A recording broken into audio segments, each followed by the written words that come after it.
The year is 2011. I'm about to finish primary school and life is easy. Fresh air every afternoon, a lot of free time.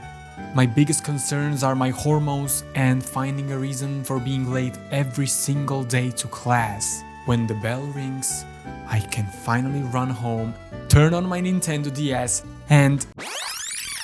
Well, I didn't have a Nintendo DS, only my spoiled little brother did, and all he wanted to play was more brain training and Ben 10. Ben 10? Anyways, it's obvious to say that I never got to experience the DS generation of Pokémon games myself, but only through watching my friends play. After being obsessed by the first games for years and years, especially Sapphire, no, I wasn't cool enough to have Emerald, seeing the new features introduced by Diamond, Pearl, Heart Gold, and Soul Silver was a one-of-a-kind experience, especially the 3D graphics and all that came with it. Double screen, double fun. Good thing I will be able to catch up with Pearl and Diamond myself when the remakes come out on Switch later this year, hopefully. Anyways, I recently decided to explore a game that I knew nothing about, because when it came out, I was too busy playing Modern Warfare 3 and being really bad at it. Even though I played a lot. That game is Pokémon White. And Black, but let's be honest, White is better. So I forced a friend to give me his 3DS, thank you very much, and I ordered a bunch of games from a reseller, and now here we are. The result is that in less than a week I have over 40 hours of playtime. Yikes. And wow, was it worth it. 10 years later, here are my thoughts after a very intense blind run of Pokémon White.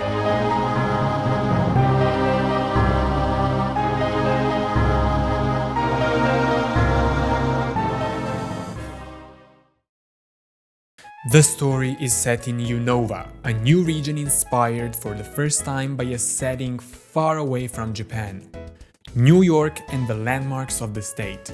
It follows a trainer on their way to defeat the gym leaders and retrieve the badges to access the Pokémon League as a final challenging quest. While doing so, another fundamental task is assigned by charismatic Professor Juniper, completing the Pokédex. We heard the same premise over and over again, but White and Black twist the narrative completely.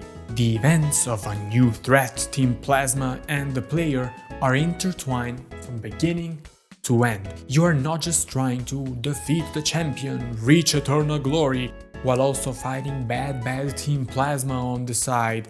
No, Team Plasma's plan is directly connected to the League, so there's a stronger meaning behind reaching the endgame rather than just defeating the Elite Four and the champion. The player isn't alone on this journey. When choosing the traditional starter Pokémon, Bianca and Cheren, two dear friends, take the remaining ones and also go on the same journey, with very different visions and backgrounds. Bianca wants to explore the world against her father's will to find her true passion, while Cheren is thirsty for knowledge and wants to become a master at Pokémon battles. After stepping out of the cozy bedroom in Nuvema town, we are given a mixture of traditional routes and completely new towns. The perspective changes, because the 3D graphics are implemented more than ever before. Castelia City, the biggest central city clearly inspired by the island of Manhattan, introduces a whole new way of exploring a space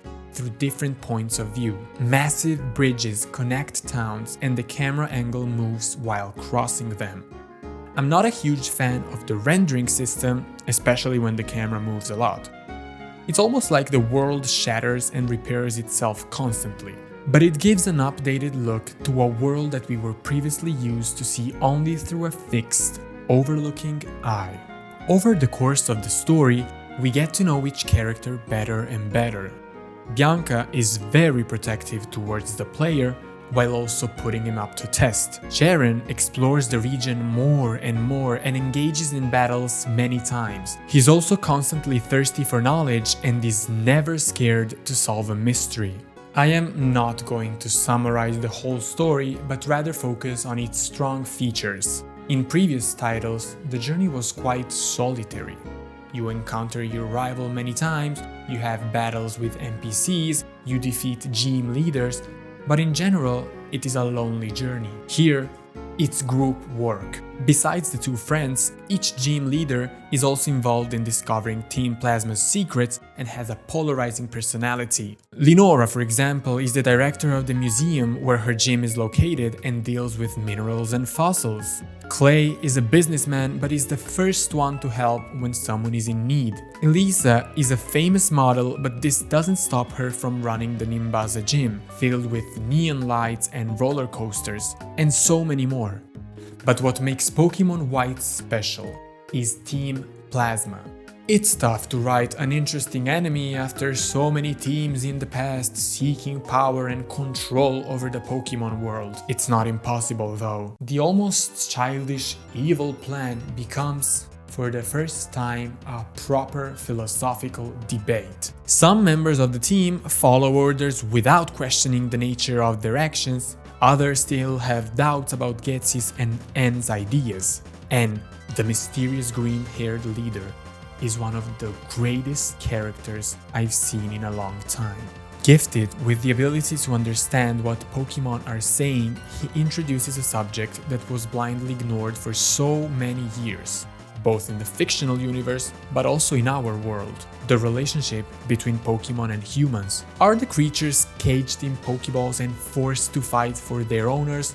Or is it a process of growth and reciprocal affection? As the Pokémon evolve, they gain new skills and improve their statistics. But is this good for them, or are they just tools? N's connection to Pokémon is related to his past. He was adopted by Getsis, the most important of the 7 sages working for Team Plasma, very early, and was taught that Pokémon suffer because of humans. He was told his destiny was to fly on Reshiram or Zekrom's back and defeat the League Master to become the leader of the region and free all the Pokémon. But not everything is as it seems. White and Black are excellent at taking the player in the wrong direction. We are told all throughout the story that Team Plasma has good intentions, especially because of Getsy's public speeches in different towns. He keeps proclaiming that they want to free Pokémons in order to end their sufferings, but this is just an excuse. After defeating the Elite Four, the League is surrounded by Team Plasma's massive castle, and we face the truth. Getsis was only using N and his ideal separation of humans and Pokémon, just as a puppet to take control over the region. It is in this situation that we understand N's real intentions and struggles mentioned before. He captures one of the 2 dragons and encourages the player to capture the other one and fight in a final battle, but he doesn't do this to exercise power over Unova. He wants to prove to himself that Pokémon and humans are meant to be together. So after years of manipulation, N keeps seeking the truth, even though Getsis does everything he can to convince him that no one should have Pokémon except for them. Getsis manipulates N and the other sages by saying that they have the same purpose, but he also manipulates the player. The writing is incredible in creating a mysterious atmosphere, and up until the very epic ending, we don't get to know the truth. It is also in the end that Pokémon White proves the strength of a diverse group of characters in a story.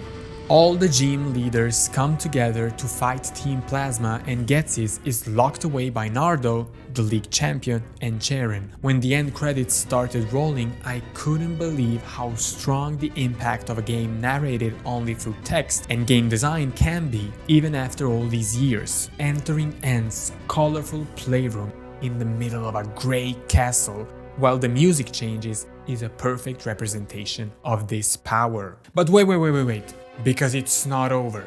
The post-game of Pokémon White is filled with content. All the sages, except for Getsis, escape and hide throughout the region. It is our task to help Looker, a police officer, and find all of them. This is a great excuse to explore the map from the beginning with a completely different perspective. Now that we have all the hidden machines, we can explore paths that were not accessible before. Obstacles are removed in some places, granting access to new areas. Game design is once again excellent. A fake linearity hides a very personal and unique journey. Once the league is reached, it's up to you to decide what you want to achieve first. If you encounter Cobalion, you will be told that the other Swords of Justice have opened a way to reach them. Once the final portion of the map unlocks, you can reach the giant chasm where legendary Kyurem lies. In Andela Bay, you can explore an underwater maze and retrieve rare objects to sell them to a wealthy inhabitant of Andela Town. And always in Andela Town, you can encounter Cynthia, the champion of the Sinnoh region, which reinforces the connection inside the Pokémon world. And again, you can find the game developers in a skyscraper in Castelia City, and one of them will challenge you with a very powerful team of Pokémon. You can encounter a silent lady in the middle of a forest which hides a secret. If approached with a shiny legendary, you will be able to battle and capture Zoroark. It never ends, and it is done perfectly. The fascinating Shadow Triad appears in certain parts of the map and gives hints on what the expanded White and Black 2 will offer. Level design is of the same quality. Apart from the previously mentioned playroom, which will forever be in my memories, I can't avoid mentioning the diverse gyms, the 3D accesses to the Elite Four, the Relic Castle, the bridges, the solemn Dragonspire Tower, the abyssal ruins. There's an immense sense of satisfaction in discovering where the legendary Pokémon are hidden, because the tools required to reach them are diverse. Surf, Waterfall, Cut, Force, Flash, all things we are already used to. Exploring is rewarding, and when you find out you can pass under a bridge that you just crossed on your bike, or that there's a narrow passage between two trees, the game tells you that you're onto something big. It is impossible to talk about Pokémon White without mentioning its incredible soundtrack. Every moment is linked to a specific theme. Team Plasma is constantly followed by a mysterious melody. Each victory, each captured Pokémon, each location, they are all properly paired with a tune. It's the third time I mention Ant's Playroom, but I have to do it once again. The switch between the dark castle and the colorful room isn't only visual. The melody is what really makes a difference. A sudden change sparks Ant's memories into the player's head, even though we never really get to experience these memories. Music triggers our imagination in such an effective way that it's easy to understand Ant's struggles. Music is in complete synchrony with the world. Instruments change according to seasons. Double and triple battles get their own twist, just like some rare encounters, low health Pokémon and other situations that we are already used to. But my favorite detail is in Accumula Town, where you can interact with two band players who will add a layer of drums and a piano to the already playing soundtrack. It's a small detail that shows how connected the level design and the music are. On top of creating an original atmosphere and a memorable story, White and Black also introduces new mechanics. Triple battles create a new way of fighting. The first Pokémon on the left can only attack the two closest Pokémon, the one on the right the same. Only the Pokémon in the middle is able to attack every member of the opposite team.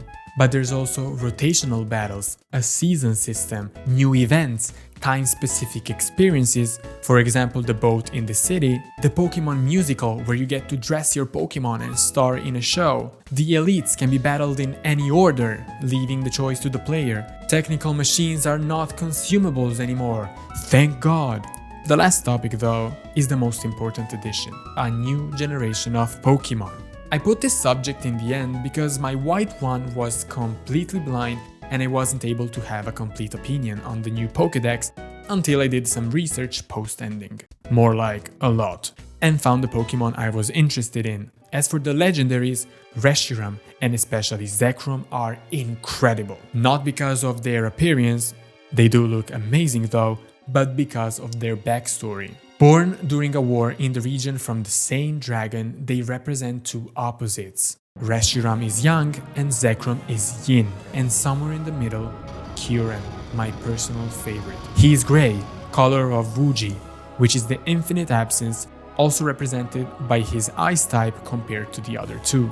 So, there's deep references to Taoism and the approach that this branch of Chinese philosophy uses in describing and trying to understand existence. Then, there's the Swords of Justice. 3 can be captured in-game, the 4th one requires an event.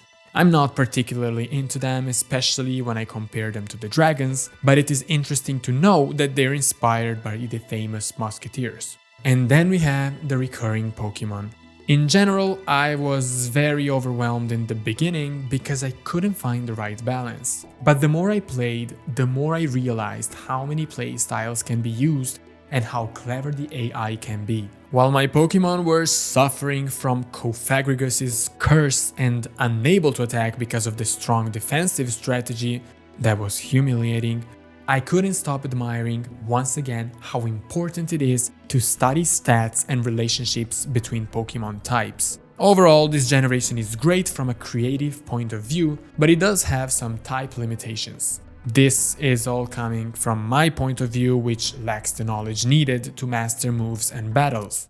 Overall, in 2021, it's amazing to see that a game with those graphics and technical tools still manages to have a stronger impact than a lot of recent AAA titles.